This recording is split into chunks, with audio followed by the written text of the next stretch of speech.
You come in with 57 Time months. has expired. Why Senators did you used 2 sentence minutes him to over the just allotted. 57 months in the Stewart case? Do you want to address that? Because you're claiming it's cherry picking. In fact, you're welcome to explain any of these cases, but let's take the Stewart case. Why Senator Coons, did you sentence him for half the amount? you're not recognized, Senator. Senator Coons. Do you not want her to answer that question?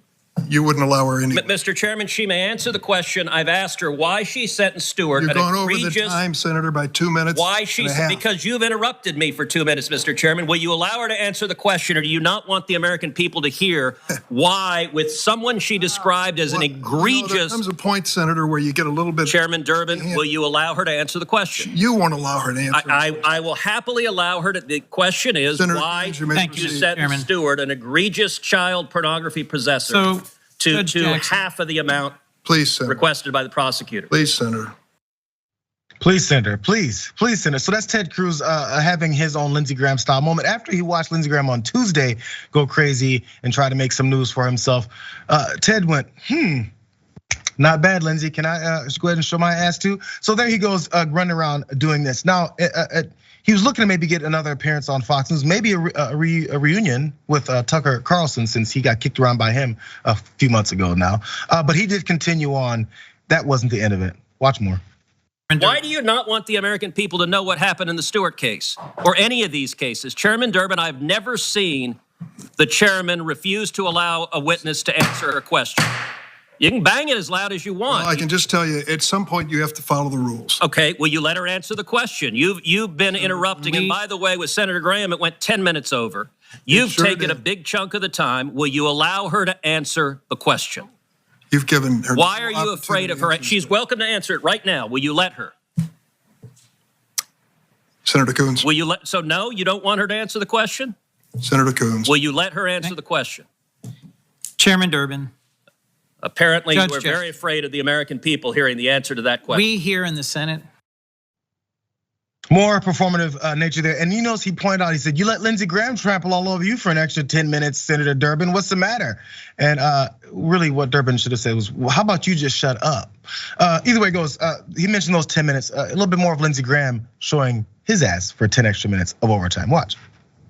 Senator, with respect to the computer, one of the most effective deterrents is one that I imposed in every case and that judges across the country impose in every case, which is substantial supervision.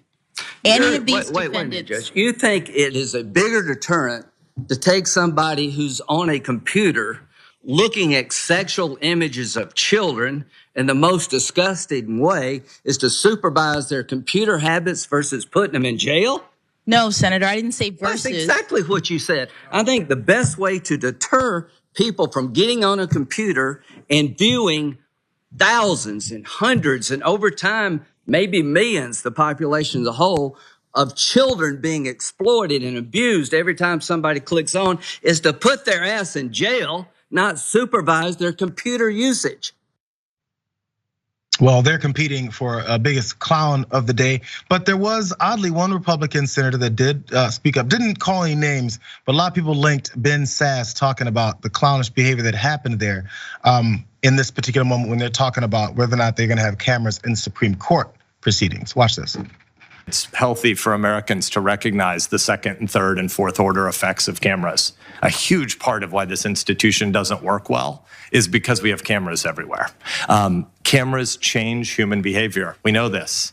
You don't have the same kinds of conversation over the dinner table with your family when you're wrestling through issues and apologizing for something and saying, I said this before, but maybe I should modify what I said.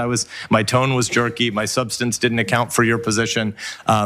There's a whole bunch of things that humans can do if they're not immediately mindful of some distant camera audience that they might be trying to create a soundbite for. And I think we should recognize that the jackassery we often see around here is partly because of people mugging for short-term camera opportunities. And it is definitely a second and third and fourth order effect that the court should think through before it has advocates in there who are not only trying to persuade you 9 justices, but also trying to get on cable that night or create a viral video. Just say their names, Ben. Just say their names.